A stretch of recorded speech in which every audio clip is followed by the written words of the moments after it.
We are recording. Everything you say will be held against you in a court of law. Roger that. Take one.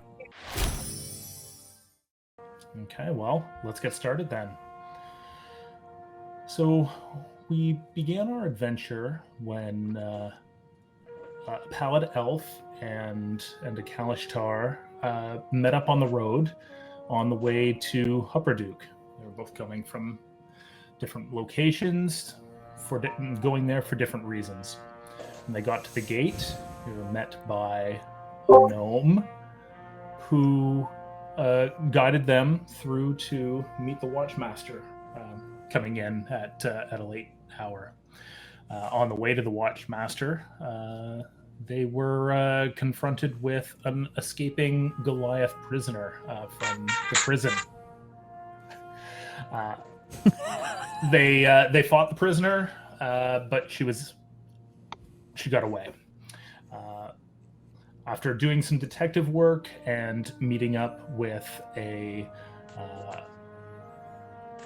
Righteous Brand soldier and a Cobalt Soul monk, who were sent there to deliver the prisoner to Rexentrum, they were eventually able to track down the prisoner on top of a mountain in a cave.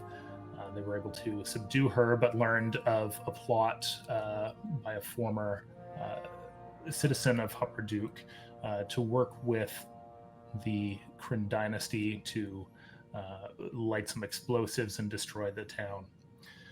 Eventually, using some confiscated explosives, they were able to put down Stallmast and then get on the road where they were hired to take the prisoner along with the monk and the soldier to Rexentrum. They were joined at that point by a dragonborn fighter looking to get into good favor with the mercenary group along the road at Nogvarot. On the road, they met a number of different people. They met a lavender tiefling in the night. They met a woman who ran an inn at the crossroads. There was a bard, a halfling bard there as well, who gave some information to the monk. Making their way through to towards Nogvarot, they came across a pair of brewers whose cart had been taken over by a couple of hill giants. The group were able to defeat the hill giants and save the brewers, but at the cost of the fighter falling in battle a couple of times. They eventually got to Nogvarot, where they spent the night. They were Grimdor, the fighter, was able to meet up with the stubborn stock, but again had not the kind of efforts in battle that he thought he was capable of. It wasn't his time to join up with them at that time. They moved on from Nogvarot towards Rexentrum, stopping at a waypoint where a messenger delivered a small chest to the monk, apparently from him to him. Jeremy, lay down and go to sleep, please. Final day, as they got to Rexentrum, they arrived to see that the city was under attack, with drow warriors and purple worms throughout the city. They tried their best to battle the drow, but just as the tide was starting to turn against them, they retreated. No real apparent reason. The group took that final trip inside the city towards the drop-off point for the prisoner. Along the way, they found a house with a couple of people that were stuck inside. The house was on fire, seemingly set by the drow that had recently attacked the city. They were able to save the couple and move on to finally drop off the prisoner. They're there now, waiting to be debriefed. They're in a small chamber with a long table, 3 chairs on one side, and they are standing around waiting for someone to come in and see them. What would you guys like to do while you're waiting?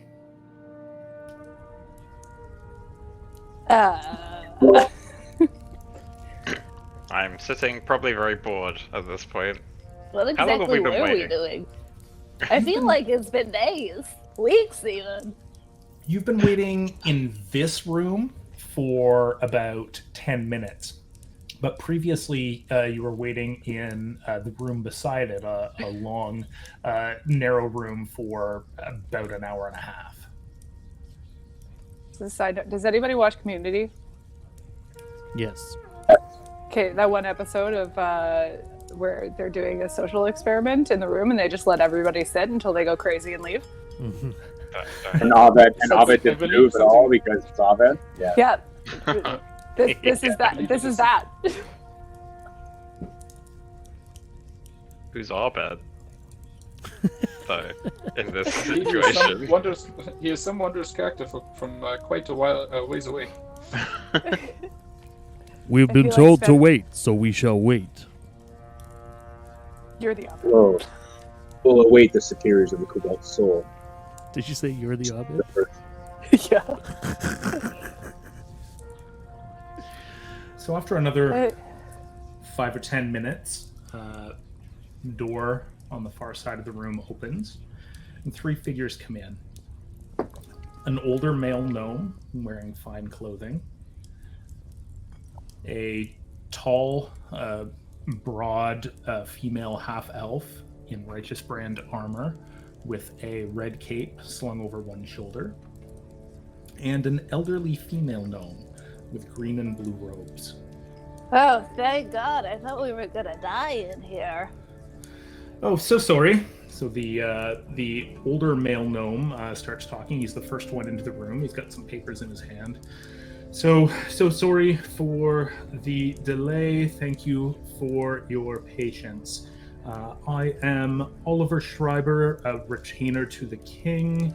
I have with me here Marshal Ishmara of the Righteous Brand and Master Dulan Tversky of the Cerberus Assembly. Zilch, I would like you to make a history check with advantage to see what you know about these people, since this is your hometown. I will do that once I add the advantage. My roll here. I already have it. Look at that. I'm ready to go. Did you say history? Yes, history.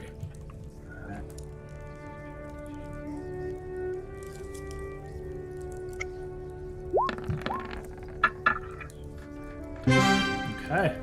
So that's a natural 20. Oh, snap. Holy hot damn. First, Oliver Schreiber, the man speaking, the older male gnome. Yes, you know him to be the retainer to the king. He's very close to King Dwendal, has worked for him for over 30 years. His family is a very rich family, very influential, and they have worked for the royal family for many generations. You have even heard rumors that Oliver Schreiber may be involved in something larger. He may be more than just a kind of a right-hand man to the king, that he may have higher purpose within the empire. You don't know what, but you've just kind of heard murmurs here and there. Marshal Ishmara, you know that she is a respected Righteous Brand soldier, that she is known for being stern but fair. Like Russian police? What's that? Like Russian police? Yeah, something like that. Tough but fair. That was a Jackass reference. Tough crowd. But you haven't had a lot of direct contact with her. Just you know that she's well respected and stern. Dulan Tversky, you actually know a lot about her. She's a senior member of the Cerberus Assembly. She was one of the founding members, actually. She's quite old. She studies diceology, which is behavior mostly, and stuff around that. She's a very high-level wizard. She has had a lot of dealings with the Cobalt Soul. In all of the research that she does, the Cobalt Soul holds most of the information, or a large part of the information in the Empire, and in fact in all of Exandria. She is known for having some extreme methods at times, or maybe not extreme, but controversial methods of doing research, and has in the past clashed with the Cobalt Soul over these issues. As such, she has been banned from accessing any Cobalt Soul libraries. You have never met her, but you have met people that work for her.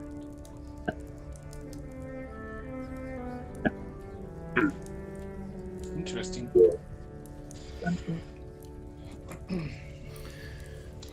Anyway, once again, thank you for your patience.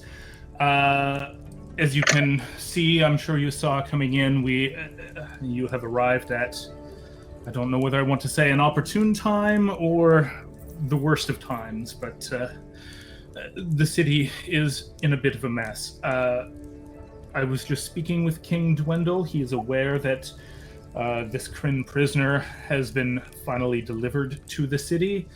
He is extremely happy at this time to have her in our custody. I have been given your payment, and the king offers a bonus for the critical timing of delivery right now. Here is your payment, and he places down a bag of coins. Seems significant on the table in front of him, and he slides it forward, just slightly looking up from his papers. If Nug doesn't pick it up, I'll pick it up. Nug does not pick it up. Then I will take it and I will look at everyone like, shaking my head like we'll divvy this out. As you go to pick it up, Nug puts his arm out and kind of blocks you from going. You guys are standing about 5 feet away from this table, so you would have to kind of go out ahead of that to do that. And he kind of, not in an aggressive way, but like firmly puts his arm out and he just kind of like nods his head, like shakes his head no to you subtly. All right, then I will fall in line.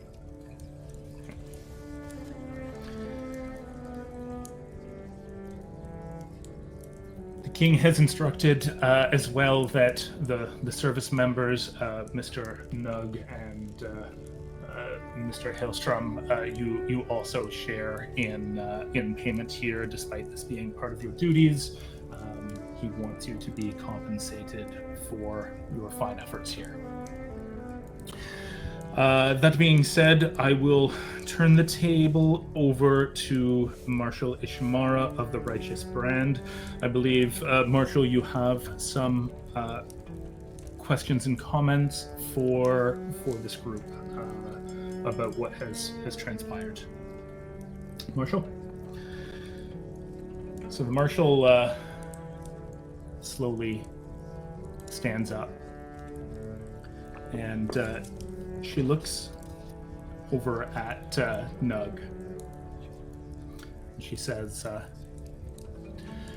Nug, I have examined your service records. It seems that you have received a great number of commendations. Nug just kind of, he's always kind of got a smile on his face, and he's still smiling there, and he gives a slow nod. I also see here that as many commendations as you have even more admonishments. It seems that you follow orders very well when you agree with the orders. When you don't, you do your own thing. I would like you to know that had I been your commander, you would not have been given this assignment. Nug just kind of stands there for a second. They both are kind of looking at each other. And Nug says, with all due respect, Marshal, no force in this world will have the power to make someone with my beliefs act in a way contrary to the light and to the good. If I didn't follow orders to a T, it was to ensure the means justify the ends. Something all the soldiers in the Righteous Brand could learn from. And the Marshal stares at him for a little bit longer. I see. So, for the rest of you, it's my understanding that this prisoner escaped from her cell in Hupperdook. How did you retrieve her?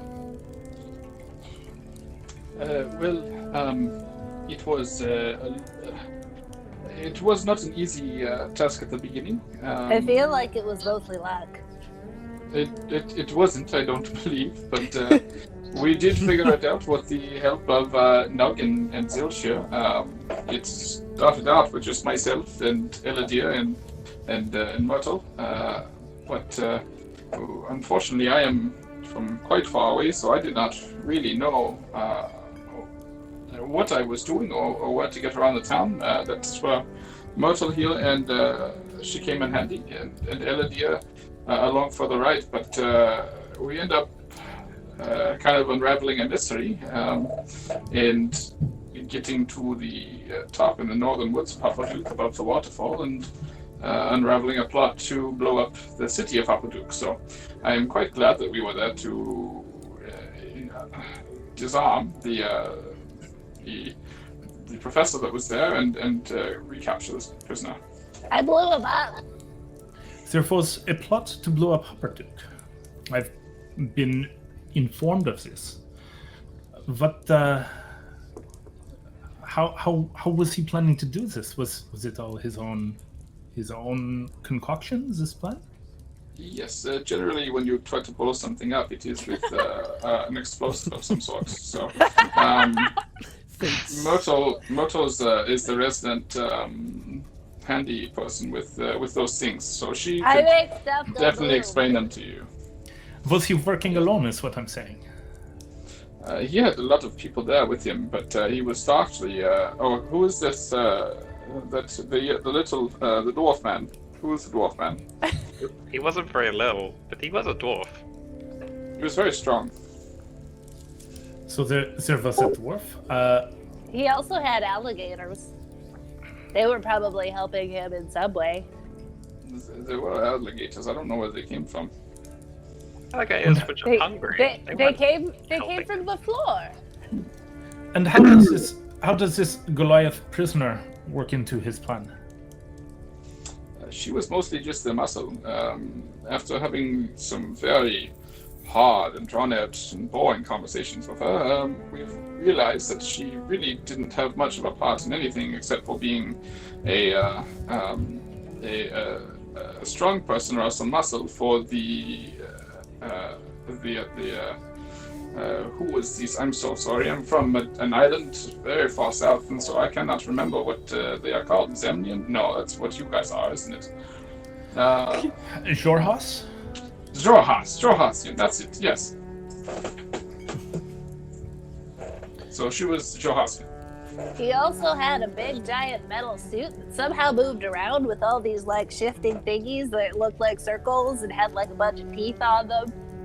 No, that was the doctor. That wasn't Scan. That wasn't the prisoner. No, I'm fully aware of that. I was just saying there was a guy. The guy that was doing the thing had a suit of metal that moved. Oh yes. That was a lot bigger than him. He did And have so one of those, but. And Go so ahead. he was aligned with the Jorhassians. It would seem that way, yes. Mr. Nug, were you present when this man was taken down? And Nug kind of says, no, we had recovered the prisoner at that point. I thought it was prudent if I stayed with the prisoner at the prison to make sure she didn't escape again. You see, this is what I'm talking about, Mr. Nug. You don't see the big picture. Certainly after one prison break, they would have used enough force to keep her there. You let a potential attack on the city go to these people you did not know. This is what I'm talking about. Nonetheless, did you experience any trouble on the trip to Exandria with the prisoner? Our folks, self, Nug, this group of fellow adventurers. Are you saying words? I think he They is smoking stopped. in between. Self and Nug and these fellow adventurers did face hardships. There were match superior of so I'm considering among allies.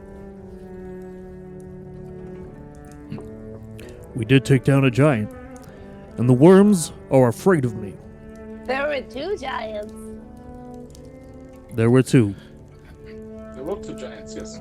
I took out one. This is That's pretty much all that hit No, us during the trip. There- giants. No, there were Giants. some wolves. There were some wolves. Well, They were I dire mean, wolves. the dire wolves were a thing, but I just didn't think that they were very hard. So we were more worried about the giants.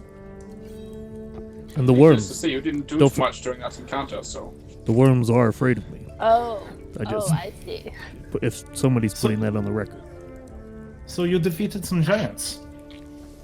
It's This the worms. is impressive. And the worms. Mr. Nug, you aided in felling these giants, I assume? Nug says, I was driving the cart. He's Really very helpful. You're not painting him in a very good light. He does lots of things. He's a useful guy. Yes. Yes, and I can see and that. I scared the worms off from the city. What worms? The purple worms. The big purple ones. You know, the ones that looked really cartoony and weird. Oh. So you saw them on the way in. They saw me. Yeah. We also put out a fire and saved some people from the. Well, I did. We didn't. They did. I covered in explosives and didn't think it would be a good idea to go inside the house with all of the boom stuff. I was wondering what boobs? the Oh, smell boom. was. Well, Yes, that's there not seems very like the- nice. Well, no, it's because we also smell like campfire. You know, we were. Nug and Grimdor and myself were all pretty engulfed in smoke for quite a while, so I'm sure we stink. So I feel like it's a little bit insensitive to call that house fire a campfire. no, the smell is like a campfire, not the house. Okay. Finally, did the prisoner say anything along the road that we might find useful? Honestly, I tried many times with my limited capabilities to interrogate the prisoner and try and get some more information on what she was about and what she could do. But honestly, she was even under some very minor spell effects.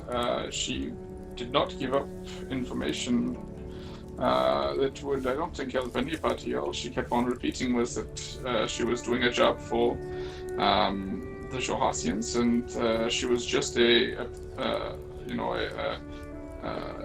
barbarian, a strong person, someone who is going to, break your legs if she needs to, that kind of thing. And so that is all she was. She wasn't part of the brains of the operation. That was the professor that we murdered, killed. Blew out. He did. He tried to kill us, so it was warranted. And nothing about any motivation? Well, it seemed like there's been a war as long as I can remember between the Empire and the Johassians. So, from what she told me, that was the only motivation that they need to try and pull off these types of attacks. Very well. We will do our own interrogation. I suspect Jesus. our methods will be more convincing. They may be. Just be careful in confronting the monster that you do not, in fact, become the monster yourself. Duly noted. That was deep, bro. Why would she turn into a monster? What? I think you're taking what he's saying too literally. Maybe. I don't know. Or maybe he does mean that. She could turn into a monster. She went invisible for a little bit. Master Tversky. But that was because of this, and I hold up the ring. But yes. That was on the prisoner. Oh, I forgot you had that. But it was, and now I have claimed it from her, yes. It Oh, has come very in well. handy.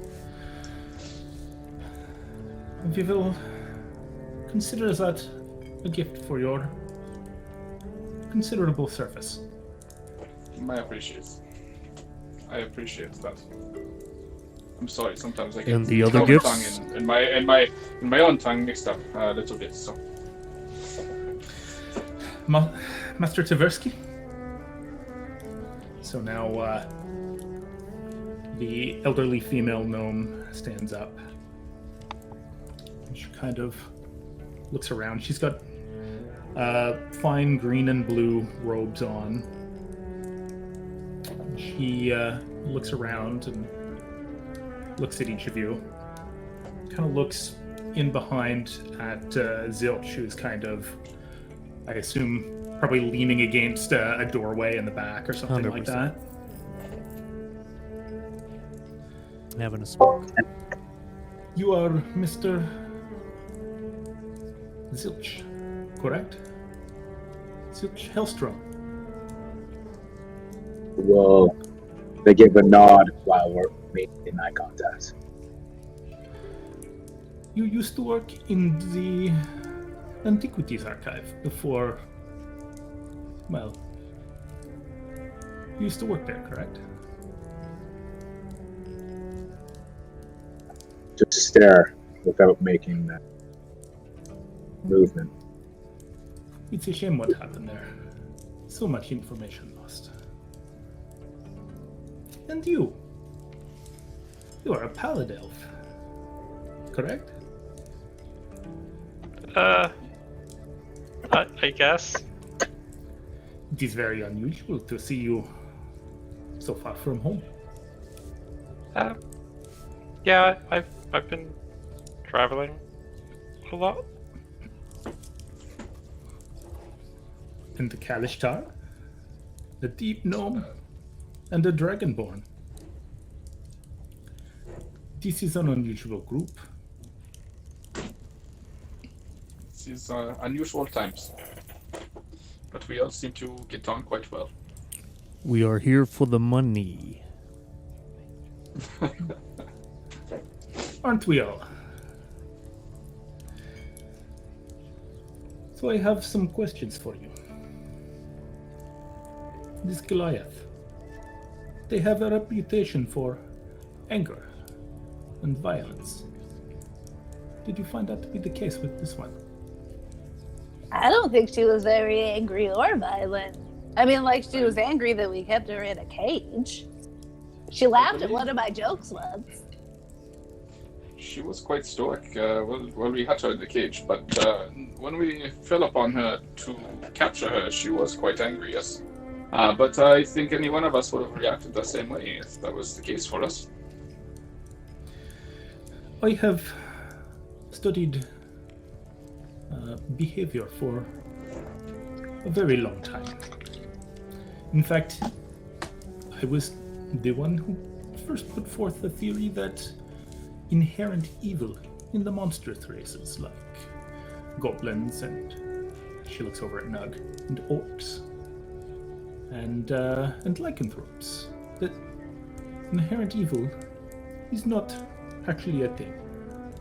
It's just an excuse that is used to justify our basic urges. I think that might be the case with this Goliath. I believe you have hit the nail on the head with that.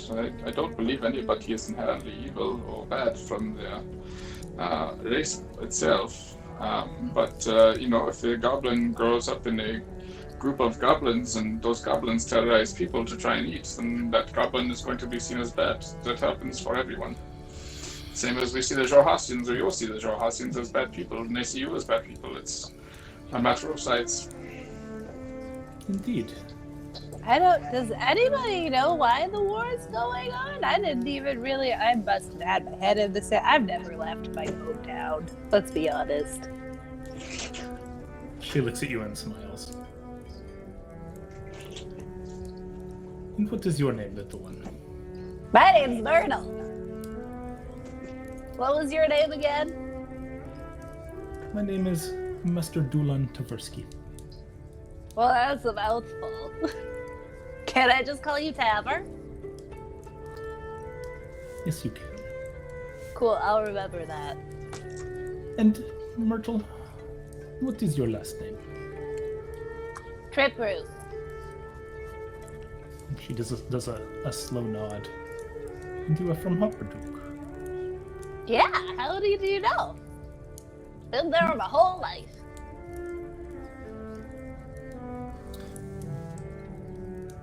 She just nods for a second, looking.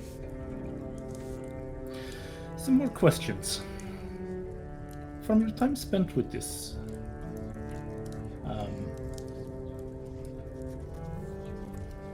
I hate to call her a prisoner. What was her name? Again? No, Sken.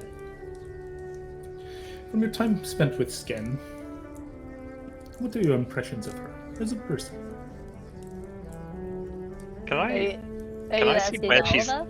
Can I see where she's going with this? Because this is getting like kind of weird. All of this, like, Make an insight check.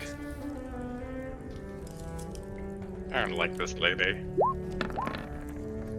Is it just because she called you out? And you have advantage on insight, don't you? I do indeed. So that is a 20. Nice. rather than the Starting tonight off right. I am going to private message you something.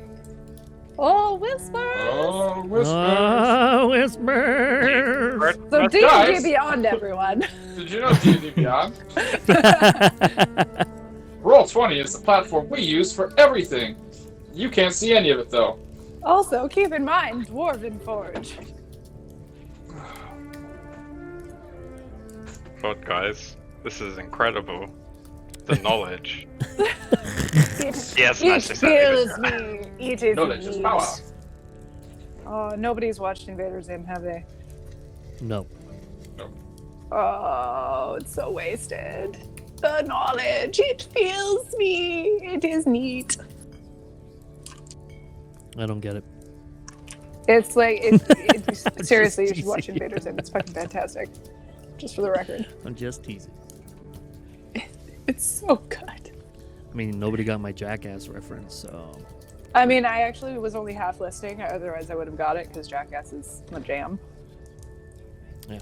Russian police. Do you mean Yeah. So, sorry. I didn't hear you. Firm but fair. Yeah.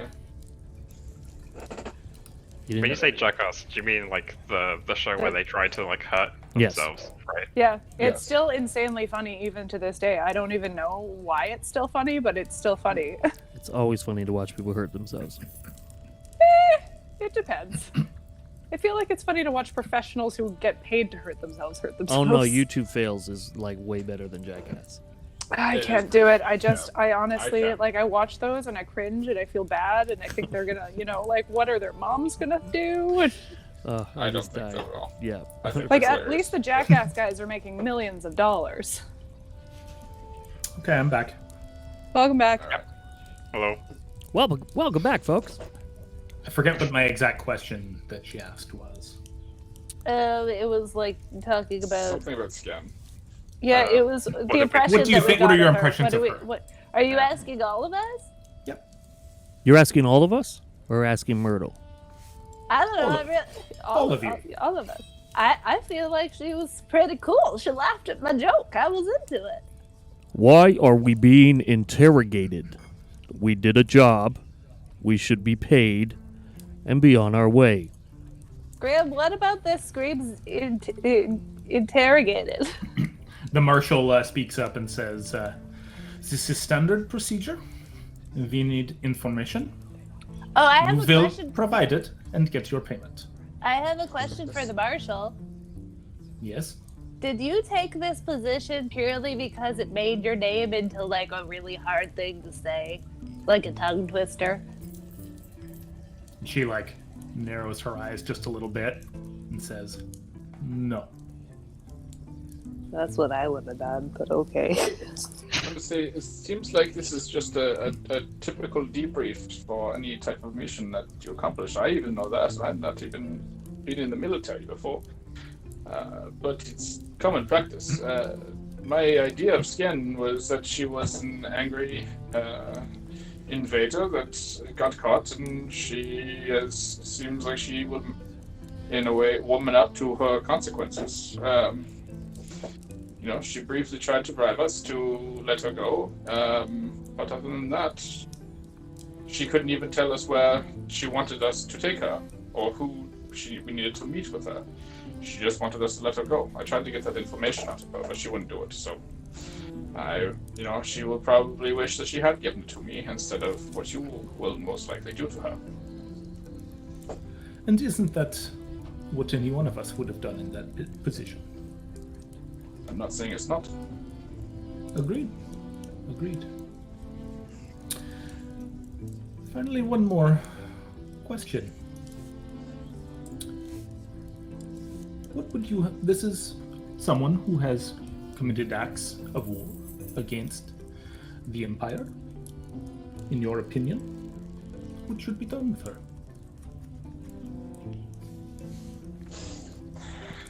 Well, Nug and Zilch, this is your mission. Unfortunately, I am just a pawn in this game at the moment and just happen to be at the right place at the right time, so I'm going to default to you two. Nug pipes up and says, she should stand trial. She should get a fair trial, and the law should decide. And Master Tversky just kind of nods a little bit. And the rest of you, all of your opinions are welcome here. It's not for us to decide. No, it's not. But I'm still curious what you think. I think you should talk to her. Talking will be done.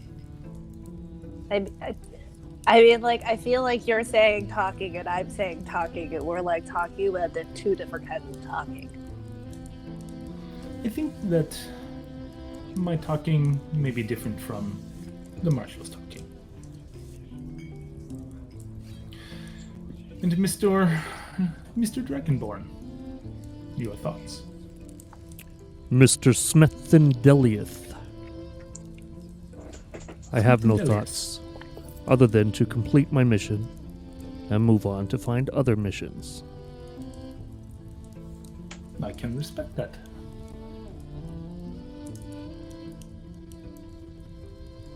Anyone else?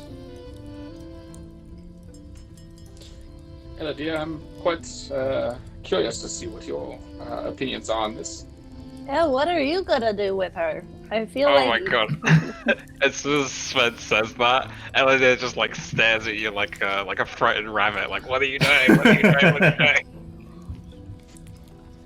Well, I know that you tried to communicate with her a few times in a more a nicer fashion than the rest of us. So, Quick question. Would I have seen that interaction between Elidyr and Sven, or am I too far up in the room?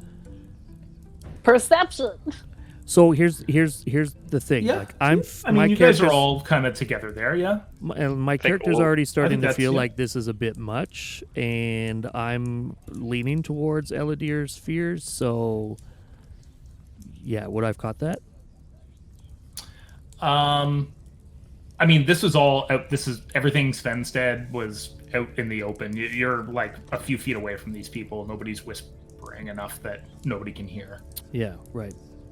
Yeah, I kind of feel like as soon as Sven said that, everyone would have looked at me, Oh, looking totally. like terrified. Like it Yep. would have been one of those moments. Except for me, I'm still staring straight ahead because I have no idea what's going So on. I'm gonna put my finger to my ear. No, I'm just kidding. oh man. Do you even have ears as a Dragonborn? Hey, don't be racist, okay? Like, No, I mean, like, Dragonborns yeah, have but, everything you have, okay? There might be holes in the side of your head like snakes. Yeah, I'm going to try to catch Elidyr's eyes and communicate without using words. Like, Just a lot of eyebrow wiggles. you good little dude? You good over there? Like, what's up? you giving me a look? Yeah. With all my Uh, dragon glory, my scowled face. I am going to look at Zilch just briefly, and I'm going to mind link with him. And in his head, just say, "Is this normal, or is she trying to get something out of us, or Yeah, are we going to stand? Are we going to stand trial for something here?" This is all silent, by the way. This is mind link. Yeah, the mind link, I would say, these are very powerful people amongst Exandria. Their respect are demanded. Is it You better will for not- us to shut up? Mindless rambling is not a positive upon them. However, answer their questions, done our job. Cannot see are being done. Communicate with them. Okay. Wait, so even in his mind, he talks in like... Yeah. I mean, are you surprised? No, I love it. I mean, Like, I feel like I even in his mind, came out he of would character, inhale though, a so- cigarette. So after this extremely long, awkward silence with everyone kind of looking at each other, I never got an answer. I never got an answer here. I gave Elidyr the look. I'm still like looking up at Taver with like just like an innocent just like smile while everybody behind me has a little bit of a psychological freak out. so even with all of this going on, Master Tversky says, "Don't worry about it. I don't like the way she That says answers, that. that answers my question." okay. And she looks over at Oliver Schreiber, who kind of nods his head at both of them, and they nod back, kind of an acknowledgement that they're through. And Oliver Schreiber stands up and says, "The king has instructed that the entire group be provided with fine lodgings while they are here in Rexentrim. They're yours to use. When you are ready to leave, you'll be escorted to Camelwood Cottage in the Shimmer Ward, where you will be put up for a night or two. Your prerogative. I'm not sure what your plans are from here, but that will be fine. Presumably, Mr. Hailstrom, you will be returning to the Cobalt Soul Archive, but of course you are welcome to take advantage of this offer as well. Mr. Nug, obviously you have the use of the barracks here in the King's Bastion, but you are more than welcome to take up this offer as well. The King actually encouraged you to do so. And the Marshal looks at Nug and says, "Tomorrow morning, I expect you to be in my office, where you will discuss with me your future with Sir Righteous Brand." And Nug, still smiling this whole time, gives a strong head nod to indicate that he has heard and acknowledges and will be there. We are most grateful. That's super nice of you guys. Thank you. It is the least we could do. King Dwindle does indeed extend his great thanks. I have one more question for you, if you don't mind. Of course. And I pull out the insignia ring that I have, and I just like hold it up. I'm assuming I'm way shorter than these people. Well, two of them are gnomes, and one is a very, very tall, broad half elf. Okay. Well, I mean, like deep gnomes are shorter than regular gnomes, so I'm still shorter. So like, I just hold up the ring, and I'm just gonna be like, "Does any of you recognize this insignia? I got a letter from some people, and it said that we might be related or something. So I wanted to like come and check it out. It came from here, I guess." And they all kind of look over, and Oliver first says, "No, I'm sorry, I don't recognize that at all. I can't help you. Perhaps if you come and see me at my office tomorrow, I can have someone look into it for you." Yeah, for sure. That sounds great. Thank you. Does the other two? Do they recognize it at all? The Marshal doesn't even look. She just goes to go out, and having finished saying that to you, Oliver goes out as well. Master Tversky. Go ahead. One last question, Master. This might be a little strange as a request, but you've, from my understanding, been here quite a long time.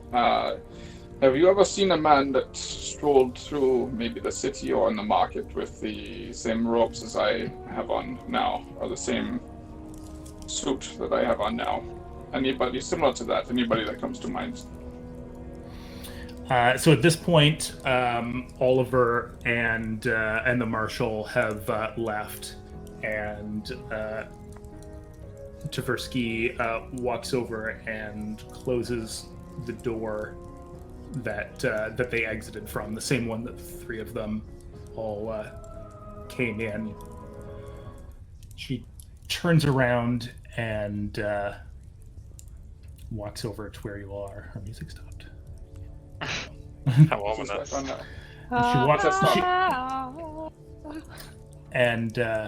She walks over and makes eye contact with Myrtle. And she says, "I suppose your aunt gave you that." I mean, it was in a letter that came to my house. How do you know my aunt? It was in a letter. My daughter, then. Foolish girl. Excuse me? Is this your grandmother? What? I have let's have a talk.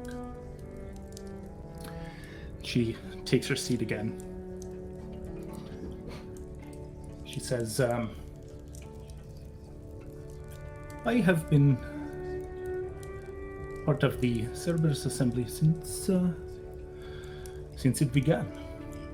I study behavior and a great number of other magics. Behavior of all of the common beasts and people, well known. So I used to traveled all over Exandria. I would find new beasts, new people, talk with them. I would learn about them, learn about their ways. As the Cerberus Assembly grew, my responsibilities here grew. I was not able to travel so much. And so my daughter took over, going out into the world, learning, researching, and bringing the information back to me. She would be gone for months, years sometimes. Have any of you ever met a Thrycreen? She gets blank stares back from all of you. Yeah, I imagine so. Yep. Neither have I, but my daughter did. So, one time, after a particularly long absence, she came home. She came home with a child. She had been studying the alternate races in Jorhas. The Drow,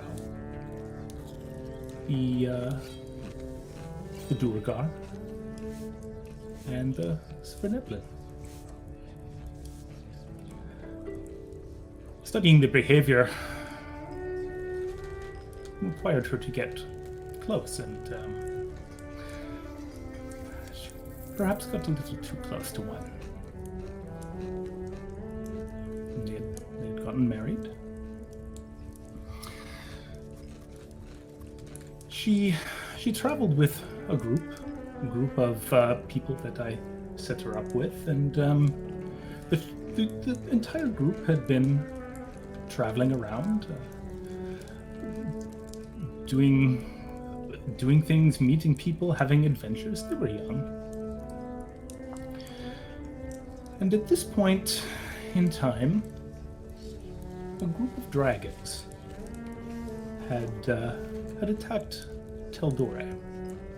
One of them came across to Wildemount and had destroyed Draconia.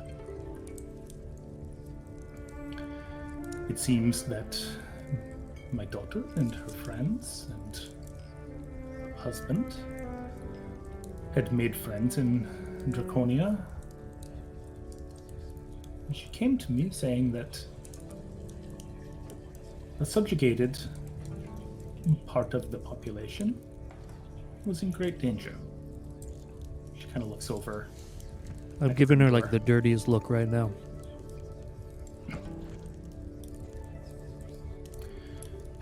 It was her opinion that they needed to help. She didn't want to take her child into danger. I understood. This was her way. Who needed help? The Ravenites, the subjugated race.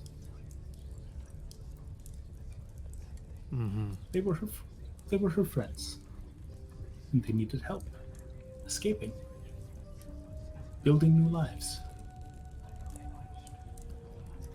I suppose you know all about the situation, don't you? I know it well. You were there. Would I know who you might be talking about? Like a family name or something? Make a history check. Okay. Damn it, I'm not very smart. Well, that's a 0. Yeah. Oh no. No, Oh no! no. I mean, there You see a bug on a window. weren't Fucking mosquitoes in my eyes again. Sorry. There weren't exclusively Dragonborn there. There were visitors, travelers that came to Draconia, so it's not unheard of that there would be other people there, but you don't specifically know of any one.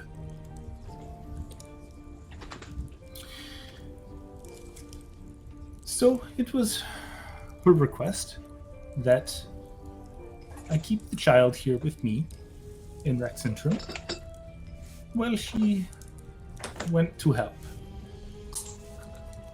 I told her yes. And she went. My daughter was very brave, very bright.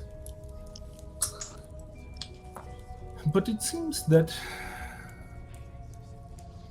all of the teaching, all of the learning,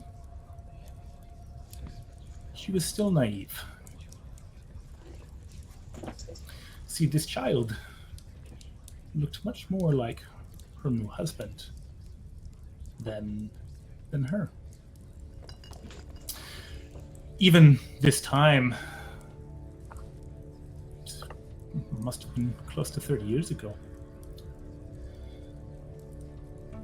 Even at this time, while we were not at war, the Empire and Jorhas constantly skirmished. There was a great dislike for their people. The girl would not be safe. The girl would not be welcome here. I knew that, but my daughter just didn't understand.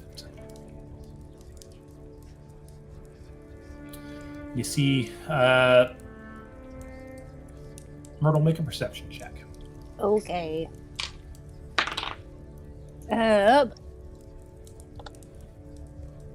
15. 15. She's standing very close to you, just a couple of feet away, and you can see that there's a little bit of a quiver in her lip. Who was the girl? She was a very bright girl, but again, like her mother, she was not very wise at the time. You know, children have not seen the world, although this child had seen more of the world than most. Her lack of wisdom made it a little bit easier. You see her bottom lip is still kind of trembling. To help her forget. Who was the girl? My sister and her fool husband had started to worship this fool god of death. They'd gotten caught and, of course, were in trouble with the authorities. I have quite a bit of influence here in the city with the king, with the higher-ups.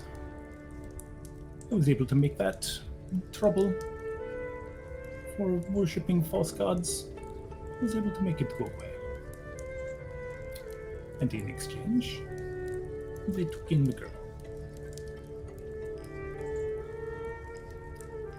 It was a cruel thing that I did to make her forget. But it was a cruelty done out of kindness. And you see a tear roll down her cheek. It was Kellenthor, wasn't it? Yes, it was. You made her forget?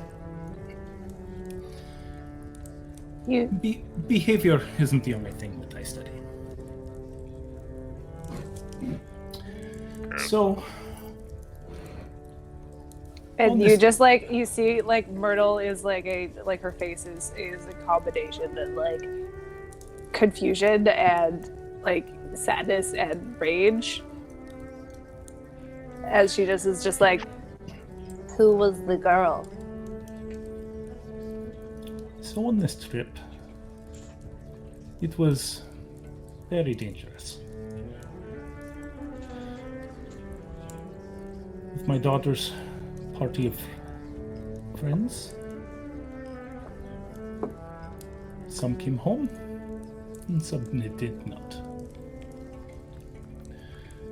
Her husband fell. And she looks over at you, Sven. As did your father, Sven Stimmer.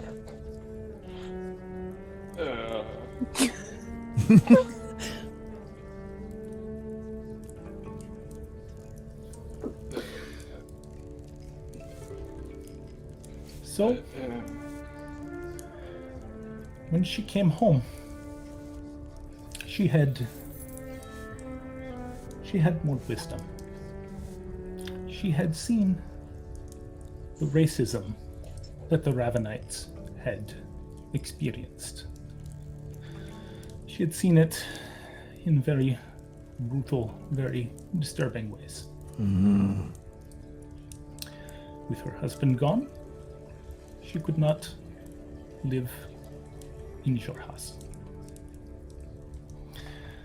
And she knew that aside from being hidden away in a small town where no one but gnomes lived, her daughter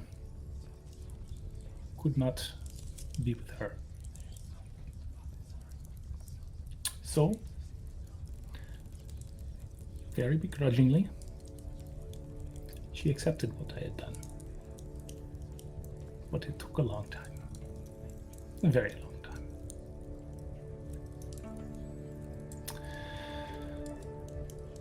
From that point on, she was broken. She eventually went back to her work in a much more limited capacity. She still travels.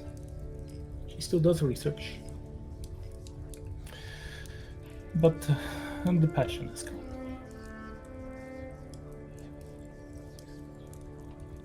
We must know the name. Who was the girl?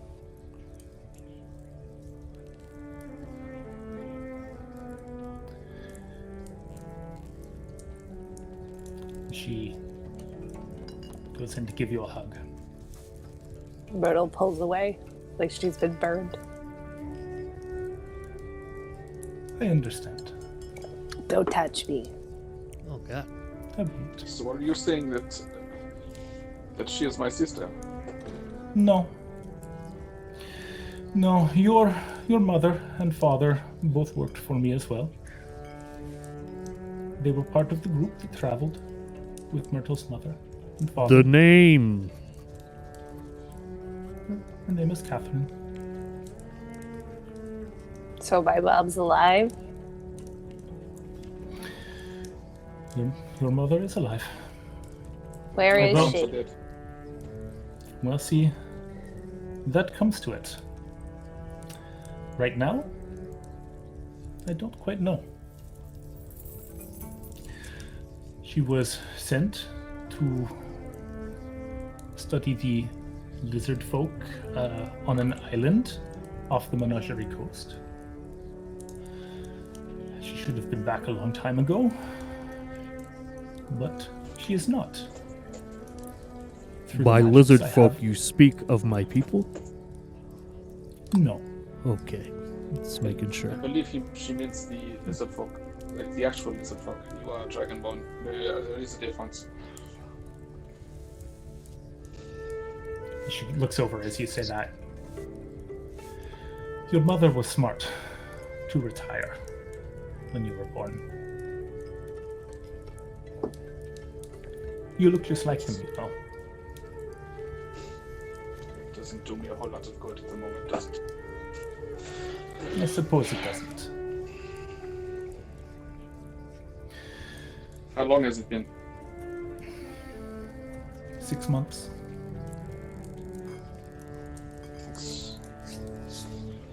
Through the So magics. this whole trip has been for nothing for me. Or at least, I don't. I need to leave here. I need to leave go here. too. There's more to be known. Well, then you guys can stay here and listen. Yeah. I need to go, and I'll start walking out the door. I go with him. She doesn't stop you. I don't even look back. There's no goodbyes. It's fine. What are the rest of you doing? Waiting to get Oh, I more info. leave. As soon as someone opens the door, I'm just like following them out. Well, fucking right, get the fuck out of here. Solidarity! And Grimdor, what are you doing? I'm gonna. Fuck. Everybody's leaving? That's No, inappropriate. do what you want to do. It's fine. I'm going to fuck. Crixus. Nug is hesitant. He's waiting to see what you do.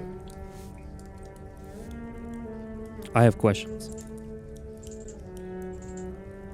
Yeah, Okay. I'm gonna wait and ask the questions that they didn't ask. Okay. Nug waits with you. Zilch, what are you doing? I will, my superior of the Cobalt Soul, to this Capadoc. Okay. So you're gonna leave and head towards the Cobalt Soul. Yes, I will make mention to my comrades and leave back some time. We'll leave. Affirmative. If not, in the present moment. So, Mr. Grimdor, was it? You have more questions. Things they didn't ask. Yes. Their parents are friends of the Ravenites. Yes. Why would I not have known of them? That I can't say. You would have to ask my daughter. You are a people that are very spread out. Now we Lots are, of- but at the time, I was the general of my people. That is a question for her. Can I insight check her for like truthfulness? Yeah, absolutely. Okay.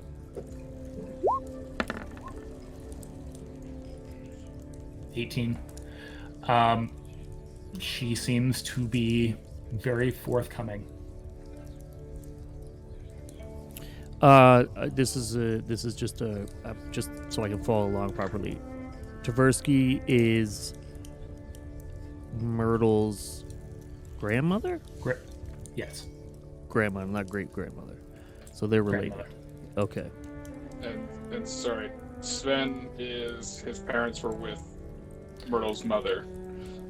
And, who And killed father. them? I missed the And yeah. they fell somehow fighting in the craziness that happened after Draconia fell to a dragon attack. Gotcha. Okay. A dragon There attack was- or a Dracon blood?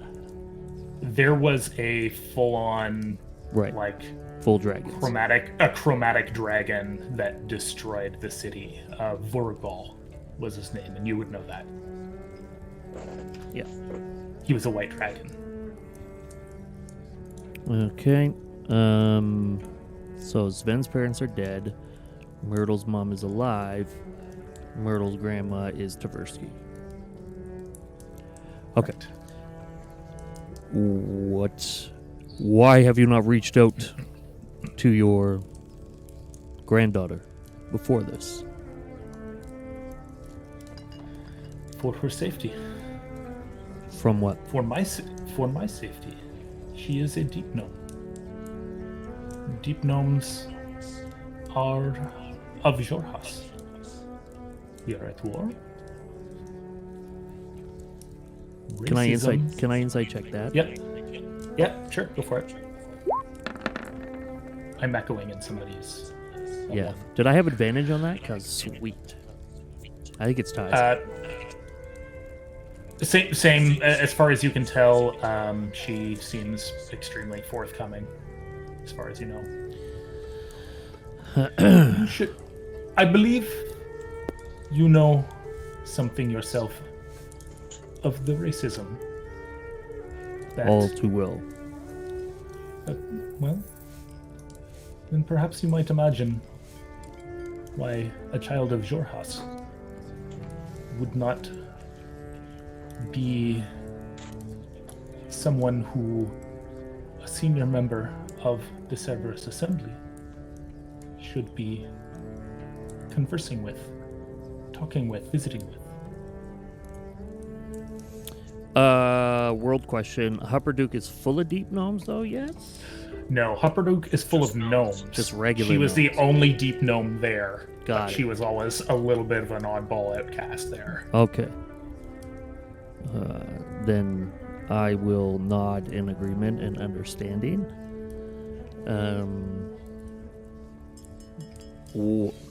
Then I ask you straightforwardly, what are your intentions with the little one? I mean, Myrtle. She hates when I do that. I have no intentions with her. She came to me. She presented that ring and intended to ask questions of Mr. Schreiber. I could not have that. So now is the time to tell her. And what of her mother? Why does her mother not seek her out? Her mother is broken. What she saw, what she experienced there, you of all people should understand the horrors that happened. She did not want to risk her daughter's life. Someone who would be seen as an enemy of the Empire if she were to be found out. Catherine is well known. I am well known in Rexentrim. Catherine is well known in Rexentrim. Visiting her would have put her in danger.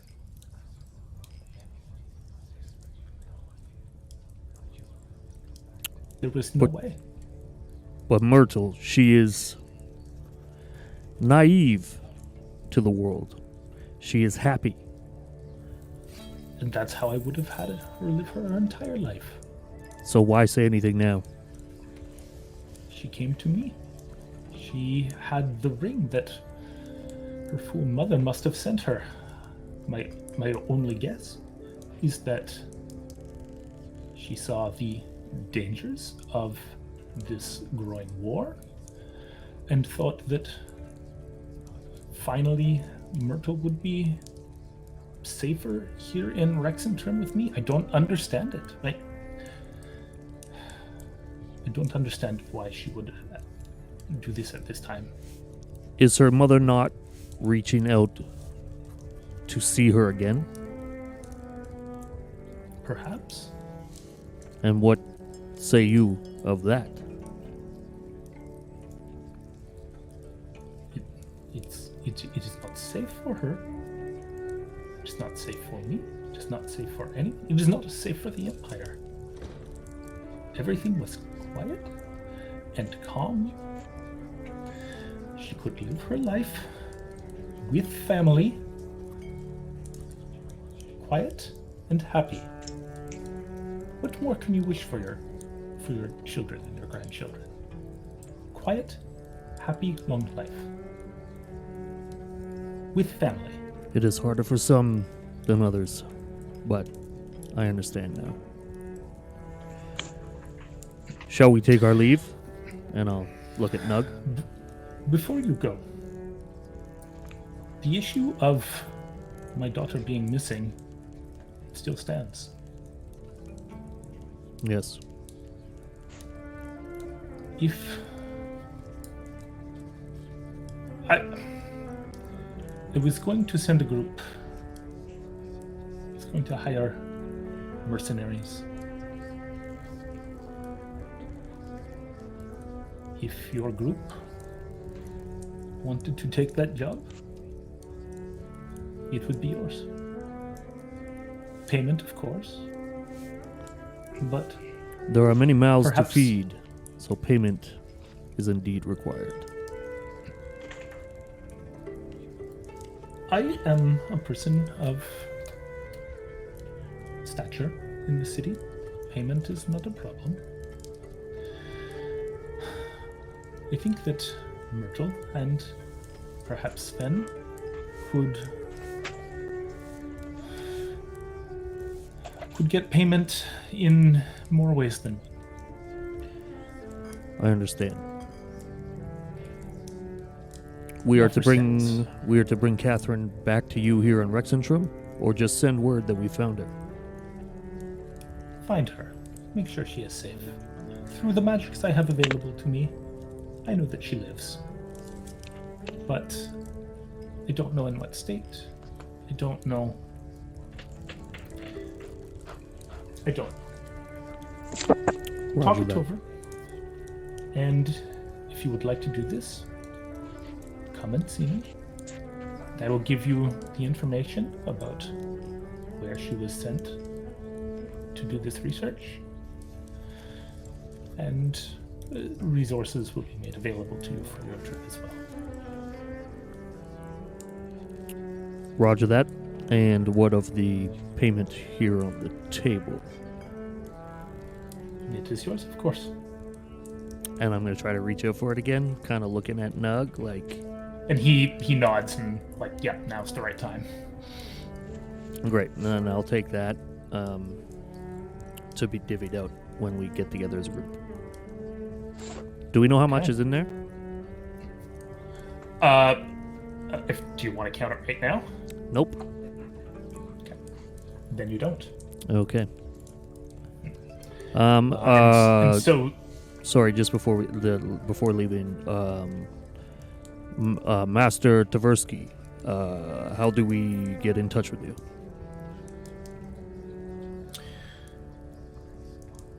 here is the address of my offices.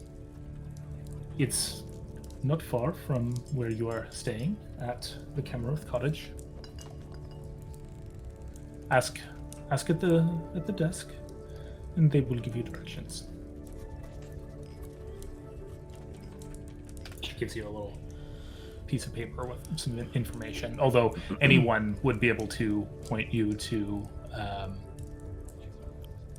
how to get to her place. Yeah. Okay. When in the previous session, when you were walking through and you saw the giant spires that were all unique, and they, if you remember, they Zilch pointed out that they belonged to each one individually belonged to one of the senior members of the Cerberus Assembly, so you would assume that one of those is hers.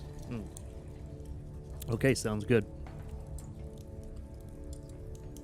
Okay. Then I shall take my leave to return amongst my peers. Okay. And so you make your way out, and outside that room and down the long hall, and then to the outer doors, and just outside the front doors, everyone else is kind of standing there, and there's some righteous brand soldiers ready to escort you and take you guys to Alright. to Kemerith Cottage. Roger that. And why don't we use this opportunity to take a short break? Whew! Woo! Lots of talking. Holy hell!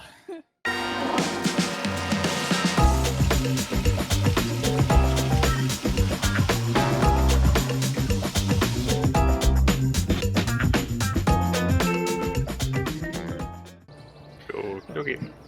Okay, so we'll pick that up where Grimdor and Nug have just emerged from the hall to the outside, where Sven and Myrtle are kind of just standing, a little bit shell shock. Are you okay, you two? I need to go for a ride. Elidyr, you like horses, no? Yeah. Let's go. Let's go. Okay, I will shape myself into a warhorse and Oh my start god. galloping towards the What the happened gate to just what happened to his take horse? a couple of though? circles. Oh, this is very inappropriate. The one that's What's that? named after my son. Yeah, I mean, Elidyr, if you wanted to ask about getting your horse, it would have been being taken care of along with where the prison cart was. They would have been watching Theo over there, so you could get your horse back. Oh, okay. Good, because that would have been really weird if I was like riding Sven. I mean, yes. Oh, that's Isn't what I that thought the was whole happening. point? But that's fine. Yeah. I was going to take you for a ride. Hi-yo. Oh, I'll go get Theo. He's good. Suit yourself. And I Okay. just run off. Yep. So you're able to. They've gotten ready for you, assuming that you would be out at some point. And yeah, you've got your horse, and you are a horse, and the city is yours. I'm just going I'm to back. get welcome past back. the gates or to a place I can open up and run. Maybe to the fields outside the gates or something like that. But I just need to. I need to go. I need to run. Yep. So you guys And could go back the way that you came and go out those eastern gates that you came from. That would probably be the best way, since you know your way back to there, and you. We will meet don't know you at the city. cottage. Okay, that would be it. Myrtle, walk with me. Okay. How are you feeling? I don't know. I feel like I need to find my mom. I didn't even know she was alive. That is a lot to learn in one night. Day? Night. I mean, It's- it's a lot to learn in day or night. It doesn't really matter where the sun is. It would be getting late in the evening at this point. Well, I don't. Master Tversky told me more, and has tasked us with finding your mother and confirming she is well. If I that don't want interests you. anything to do with that lady. If we're finding my mom, we're finding her because I want to find her, not because I want Think that woman to know that she's okay. I can agree to this, but there is coin in the quest, and all we have to do is send word that she is well. I mean, you can take whatever you want. I don't want any of her coin. I do not want to abuse you or your family relations. We shall think on it. Does Nug's with us, right? Yep, Nug's with you. So if I said, Nug, what say you? He would say, my position here with the Righteous Brand apparently might be up in the air. So I've got a meeting tomorrow morning, and I'll know what my place is after that. Right now, I'm conscripted. It seems like maybe tomorrow I won't be. Yes. This is a daunting day. And what of Sven learning of his parents' death? How can we help? I think he probably just needs some time alone. And to clarify there, Sven's mother is alive and well back on the Shattered Teeth, where he came from. It's his father that is not. Oh, I thought you said it was both. No, his mother was a part of the adventuring group along But with she retired. Myrtle's parents. Yes, when they both got pregnant around the same time, Myrtle's mother kept going, and Sven's mother retired from adventuring. Okay, making that note.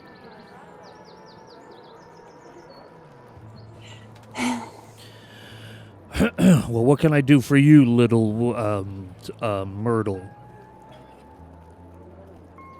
I think I just probably need to, you know, hang out for a while and think. Detox. Yes. Well, Or maybe I've never tried any of that what is it called? Beer? I kind of feel like, I mean, like most people say when they've had a bad day, they say that they need a beer and they need a drink, right? Does that help? Is that a thing that I should probably try that? It seems like this is the day. And I do not drink. Nug?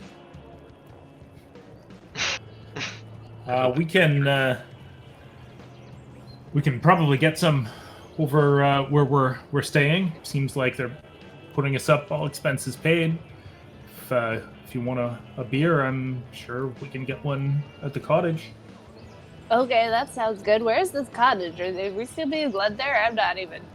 Yeah, so you guys are still kind of standing around out front, and there are some soldiers, some Righteous Brand soldiers, kind of waiting at the ready, kind of impatiently looking over for when you guys are ready to go. Should we wait for Sven and Elidyr to get back? I feel like there was a reason that we're being escorted in there. If your friends come back, we can take them separately, or you can wait for them.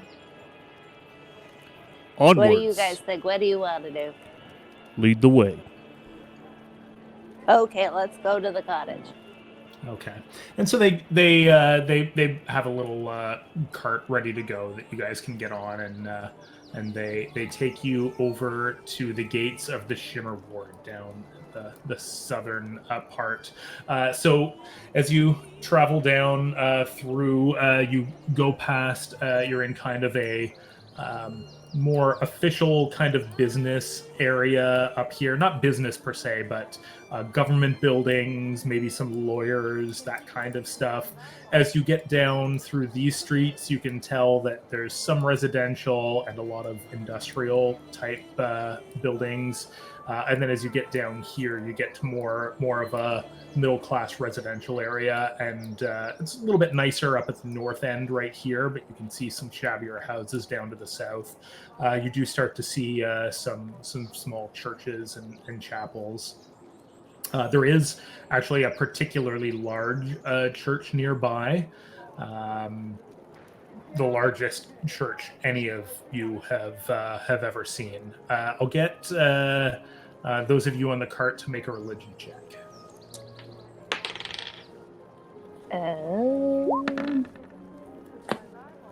I'm so good at this. I got a 22. Nailed it. That makes up for me. A 22. So you recognize some of the religious iconography here, that this is a temple of Palor. Palor is one of the prime deities, probably the most worshipped deity in all of Wildemount. Definitely one of the approved ones, and kind of the big one. Wow. That church is huge. I've never seen a church for... Never mind. It's fine. And you also notice that that there are a lot of people around it. The doors are open, and there are people moving in and out of it. Make a perception check. Roger that. I got a 13. Oh, I got a 15. 13 and a 15. What about nugs? Are you doing nugs? Oh yeah, I should do one for Nug here. I'll just roll a d20. I don't know what his perception is. Yeah, he rolled terribly. What you see, from what you can see, you're not super close to it. It is a little bit far off, but it is a very big building. You can vaguely looks like they've got blue sort of clothing on. Might be similar to what Zilch was wearing. Okay. Do I know anything about Paylor? Paylor, make another religion check. Okay, so that is a 19. 19, yeah. So he's the god of sun, light, strength, healing. He's a very prominent god, very known as being very strong and sturdy, and just kind of like the backbone, just very very reliable, and has the right kind of he projects the kind of things that the Empire would like to project about themselves. He's a people pleaser. Maybe not a people pleaser, but he's a person of strength and power. A deity of but I strength mean, and like power. by like the stuff that he is generally very like Strength and appealing to a general population. Oh yeah, absolutely. He gets. He's also known as the Dawn Father. Yes. He's the god of things like agriculture and like just a people person, really. Like the general public look up to Paylor. He looks after them, the salt of the earth type people. And it's a very easy thing to play up to get a lot of people to follow. He's overfluffed. Maybe. I think he's overfluffed. He's kind of a big deal. He's kind of a big deal. I think he's overfluffed. But don't say that really loudly, because people will not like that. I've heard that. Are they wearing blue? They are wearing Excuse blue. me, I was RPing. Oh, okay. Because Myrtle knows this, but I don't, because my eyes Wait, suck. did you say why are they wearing blue? No, are they wearing blue? Yes, they are wearing blue. Looks like many zilches. Yeah, I guess so. I never really thought about it. One other thing, I will get Grimdor, make a history check. Maybe we should call ourselves the Blue Bloods. You're hilarious. What am I making? A history check. F the police, F the police. Oh yeah, good. Oh, good even stuff. worse!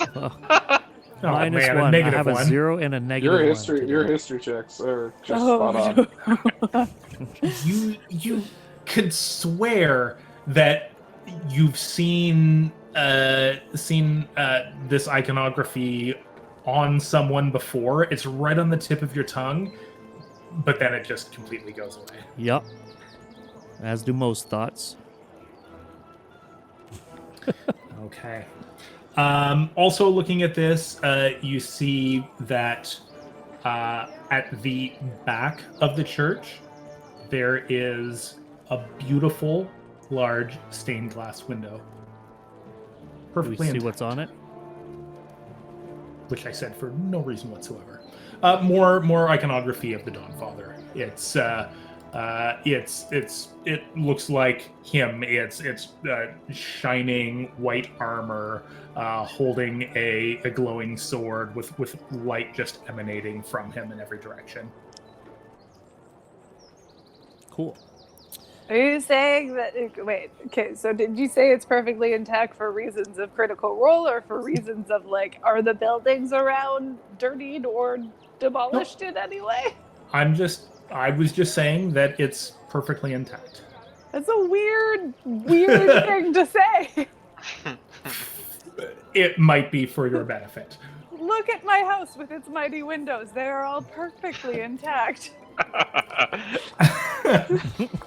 Anyway, so you're led inside on. the Shimmer Ward. You have no trouble going quick- in there. Quick point of clarification. Are we being led by the Righteous Brand or the City Guard? Yes, the Righteous Brand. Okay. That's yeah. So you have Nug with you, also in his Righteous Brand armor, and two Righteous Brand soldiers, both humans, and they are they're driving the cart that you guys are all sitting in, and they kind of are waved through, and they take you to what looks like.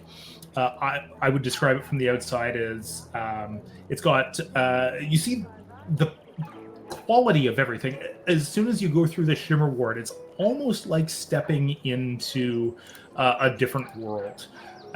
Everything is so much cleaner, nicer. The paint is pristine on all of the buildings. You see parks. It's just a very nice neighborhood. Although it is getting dark, that's what you see there. So they take you up to Camarith Cottage, and it is a bright yellow building. It's 2-story, nice thatched roof. There's beautiful manicured grass and gardens, balconies all along the top, outside of a number of different rooms. And yeah, you are led up, and they stop out front to let you out. I'm starting to feel like this wasn't a very good idea. Why? Well, I mean, take a look around at the people that are in this neighborhood. I see no problems. We've done a task. We are being rewarded. I'm just a little bit nervous about Yeah, okay, let's just go inside. Stick with And me. You'll have Nug nothing to fear. kind of puts his hand on your shoulder and says, "There's no need to be nervous with me around." And Grimdor Hey, here. I said it first. Yep, he knows. I mean, I'm not nervous about being able to defend myself. I just, you know, you go into places like this and they're not People nice. stare. Yeah. I understand. I mean, like, I got stared at enough in my, like, it's not like I left home ever, but I didn't really get along with anybody at home either. I can't. Maybe I'm making mountains out of molehills. This is gonna be fun. It's gonna be fun. Let's go make some friends. Yes, this is the attitude I prefer. Okay, and so you guys go in, and you're greeted by a human woman, probably in her late 40s, early 50s, who says, Insight check. No, I'm sorry. Wow. Just a little paranoid. I gotta Who, protect the little one. who greets you and says, "Hello. You must be the group that was sent over by Mr. Schreiber." Affirmative. I was told that there would be more, possibly 3 more. I have it here. Yes, This is there are correct. rooms for 6. Yeah, they just had to run off and do some errands. They'll be back. Very well. Well, we will. Charlie, and she calls over, and a little dwarven, teenage dwarven boy comes over and says, "Yes, ma'am." She says, "Take any belongings that they have, any bags, show them to their rooms. Here are their keys. They'll be right upstairs in room 3, 4, and 5 here." I'm all right. I can carry my own stuff. But thank you so much for the offer. I'm Myrtle, by the way. What's your name? I am Deborah, and anything that you need, Mr. Schreiber has instructed that the King Dwindle would like you to have every opportunity to enjoy the finer things here in Rexentrum. Your wish is our command. Well, thank you. I appreciate that a lot. I'm sure we'll really enjoy it here. It's really clean. And so the teenage dwarf kind of grabs the keys, just kind of like snatches them off of the desk and says, "This way." What's your name? He doesn't say anything. He just kind of looks back. That's this fine. I'm way. Myrtle. Hi. And this is Graham. And that guy back there is Doug. He doesn't stop smiling. It's weird. And he just kind of, he like stomps up the stairs. "This is your room. This one, and this one." Well, thank you very much. Thank and you, I friend. pull a gold out of my pocket and give it to him. And this is for you. I really appreciate your help. I would have been lost in this big giant place without you. And he takes it and he looks at it and he says, "1 gold." He walks off. Rude. I want my gold back. Make a perception check. And that is a 3. Oh. Damn. Did he give Okay. me the finger or something? Is that? You don't know. You don't know. Little shit. That boy wasn't very nice. Ah, What does he mean just 1 gold? 1 gold is a lot. It can buy you so many things, like a giant turkey leg that's bigger than your body. those that have never gone Pretty sure without. that only cost me like 3 silver. Those that have never gone without don't understand the value. Listen, get settled in and meet me in my room so we can count out and divvy up the reward. Okay, well maybe we should wait until Stead and wow, I just blanked. Elidyr. Maybe Elidyr. we should wait until Ellie. they get back. We can, or I mean, just to make it fair, I don't want anybody to question whether, all of the gold was divvied out properly or not. right. I mean, like, I know that. As that an honest we're person, gonna I never tell the think of truth. these things, but yes, that is fine. But let's drop our stuff off and then maybe grab one of those alcoholic. Ales. Sure. One of those. Can I, okay then, can I check my room and see if there's a safe spot to put the moolah? Yeah. So, As long as it's okay with you two, that I'll hold on to it. No, that's totally fine. I trust you explicitly. Thank you. yeah. So you guys go into your rooms and they're all furnished very nicely. It's Look at the opulence.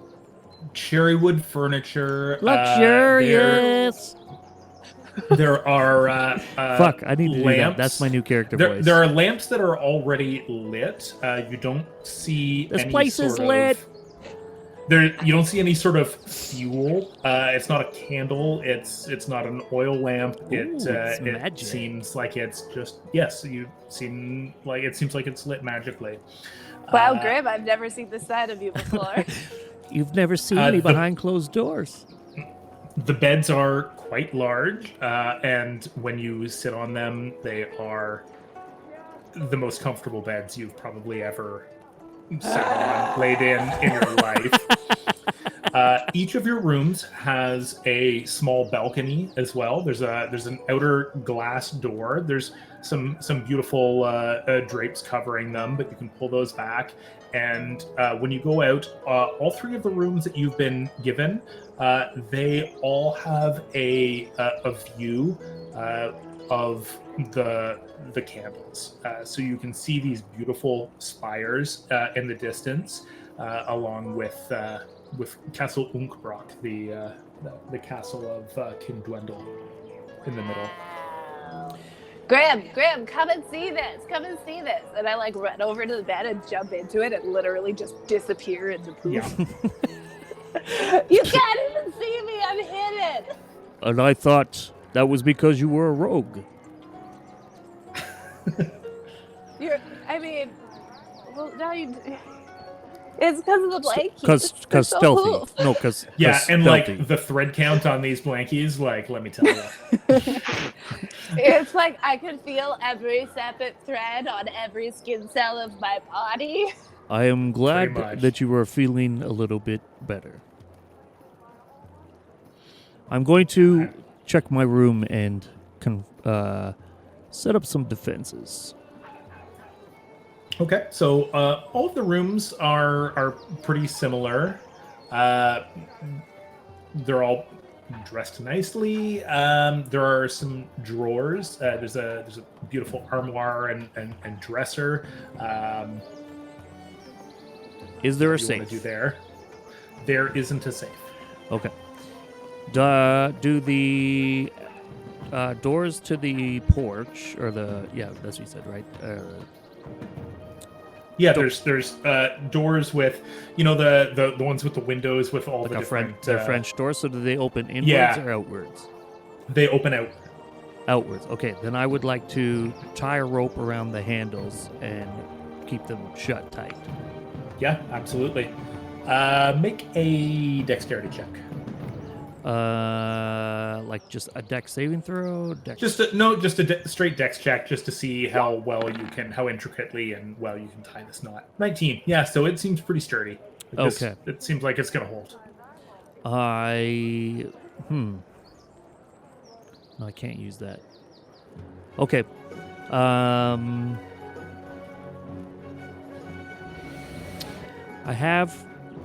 sorry, this is taking longer than I expected. What's a piton? It is so if you're like rock climbing and you need to drive that right, into the stone and then like have something to loop your rope onto. Can I can I find a hiding spot in the room for the money? Make an investigation check. Ah, fuck.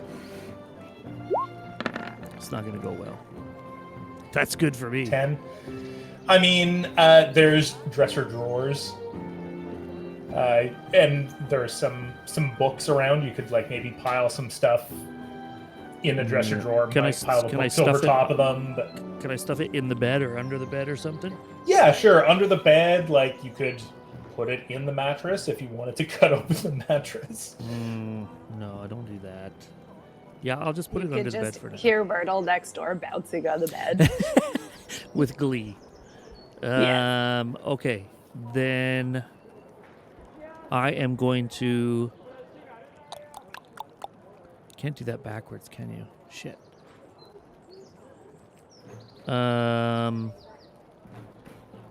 Okay, as I leave, I have a pound. Supposedly a pound. No. Is it one? I don't know how to read D&D. Oh, I have one. But it said, I wrote down hill giant teeth shards. Okay, yep.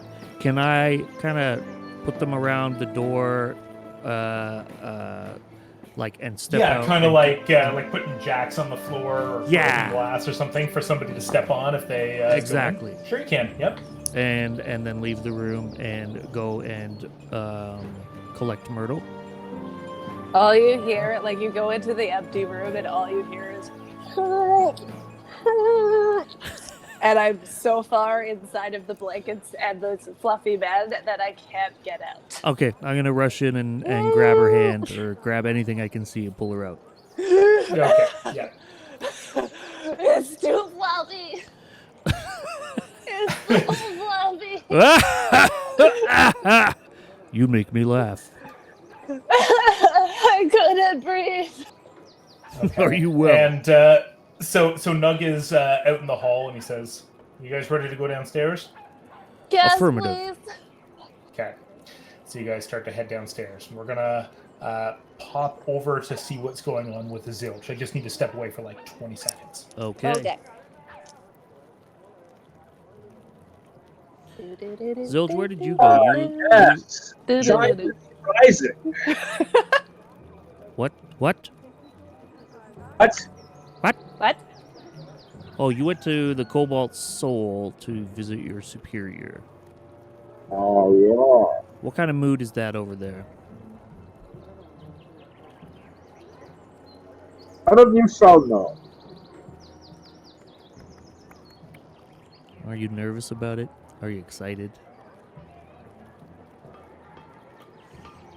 I'm trying to make I am music. honest to my people. There's nothing to be nervous about.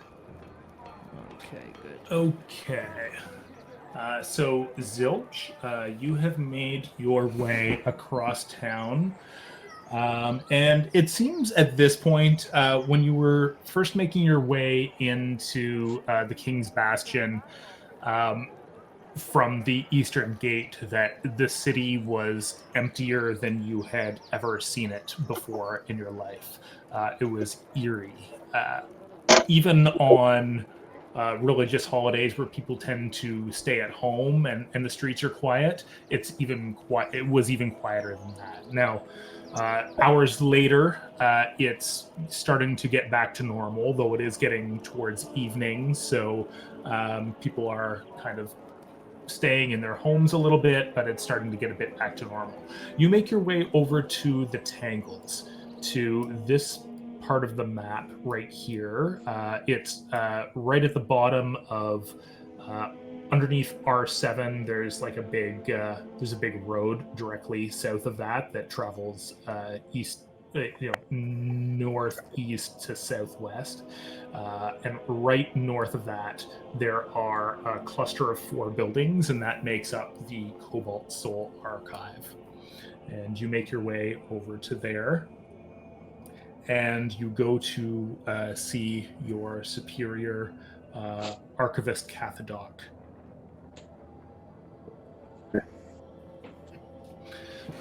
So you presumably know where to go to find him. You make your way in, and you see him, an older half-orc. He's got long white hair, typical Cobalt Soul blue robes, a little bit saggy skin, and he's right there, and he sees you walk in, and Zilch, it is good to see you. How was the prisoner transfer? I will do the classic respectful way to present myself to members of the higher authority, whether that be a bow or a nod or a courtesy, and I will. He walks up and shakes your hand, like a really strong handshake. Perfect. Okay, perfect. We'll say, Cathodoc, the mission was met with success. We were able to transport the prisoner successfully. Did my mission. Nice to see you as well. Excellent. That is good to hear. Have you heard? Have you seen what is happening here in Rexentrum? I have noticed there is a increase in activity in the city, and would like to request what has happened here. All of a sudden they came on out of nowhere. The Kryn attacked drow and purple worms all over out of nowhere. They were no match for what the righteous brand and what we had prepared. We did not know that they were coming here. They retreated, which was confusing at first. But Udala Fawn just returned from a meeting with the King's Council. And you would know that Udala Fawn is the head of the Cobalt Soul Archive in Rexentrum and one of the co-heads of the Cobalt Soul across the entire planet. Sorry, what's that name again? Udala Fawn. And so you would have met her before. She would sort of know who you are. She's kind of like your boss's boss's boss. Okay. So here is the thing. She returned from this meeting, and she says that the retreat was at the behest of a mage from Talodore. Apparently, she invoked the name of some adventuring party and directly to the Bright Queen herself, and they retreated. Now, this adventuring party has not been seen, so we don't know how long this retreat will stand. We've not seen anything of them. Well, so that's not exactly true. Just after you left, there was an attack on the Dash Valley Archive. You have heard of the attack. I heard. You did. It happened just after you left. The troubling news down in on my travels that our faction in the south was attacked. I was hopeful it was just a rumor. Sadly, your information was correct. This group there was 4 of them. Our information tells us that one of the 4 was a member of this adventuring party. This mage from Tal'Dorei invoked their name and got this attack called off via the Bright Queen directly. We don't know what is happening there. There's something else. I really shouldn't be telling you, but I know of anyone, Zilch, you're one that can be trusted. There, at the same time this attack was happening, something happened at the Chantry of the Dawn. And you would know that the Chantry of the Dawn is the name of the giant church to Palor. This group that attacked the Dash Archive, they performed some sort of ritual in the Chantry of the Dawn. It seems that when they were in Zadash, they stole but one thing: a book of rituals. This book, well, we used to have a second copy of it here, but... And then he kind of catches himself. Make an insight check.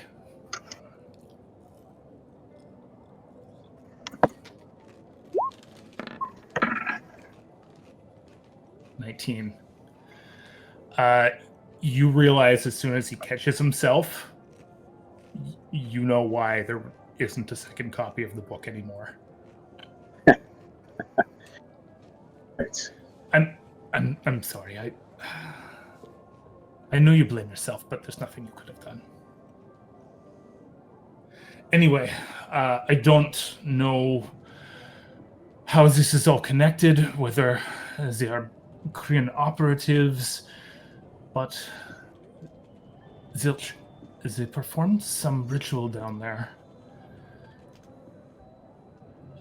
They were successful. I don't know what happened, but no one knew they were there until it was almost over. Some of our men happened to stumble past and didn't see them. A few fell. They got away.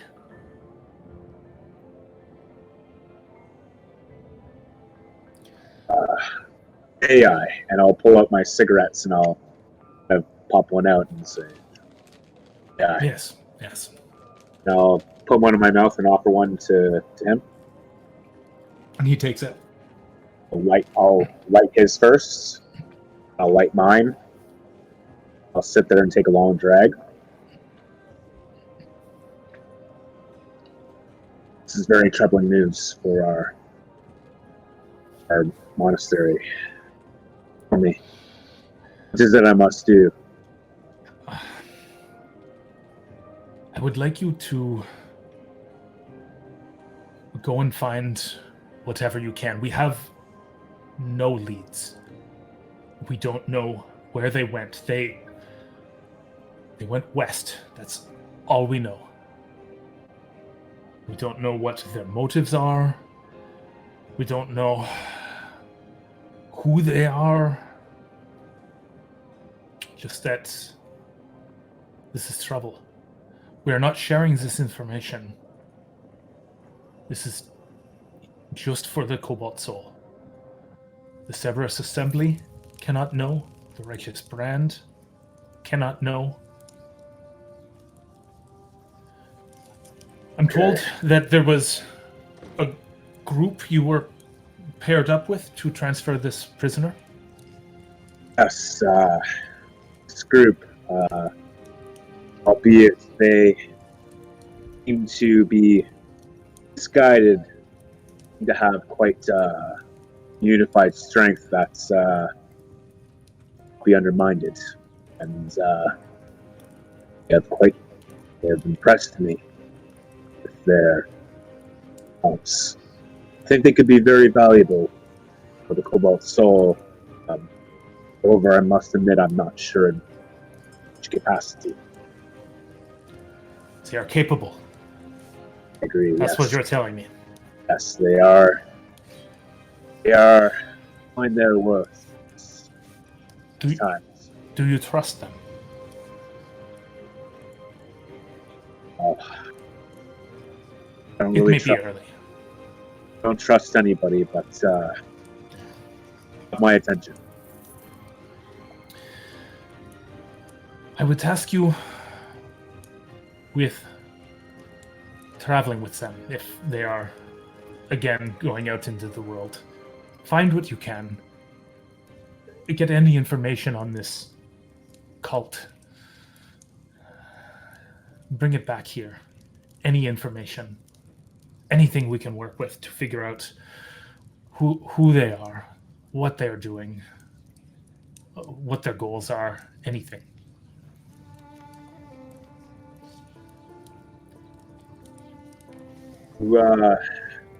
Been keeping well. Look weathered. War is exhausting. I'm an archivist, not a... War is exhausting. If it were not for your wisdom, the Cobalt Soul would be directionless. I appreciate your wisdom. Go out and find what you can. Where to look? All I have for you is west. For what that's worth. Oh, west. We'll rely on the knowledge, wisdom, of my mistress, and my direction. Thank you, Zilch. If you have any need of transport, you know where I can send you. I am aware. You may find myself returning. Care of yourself. It's good to see you. And you will. And you as well.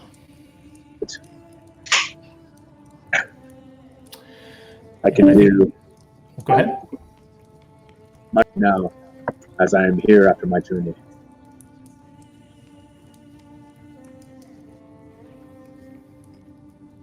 Be well. Well, to you, friend.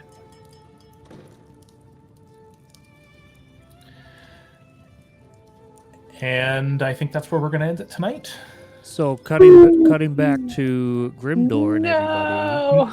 He's Nope. there coming up with names. Not tonight.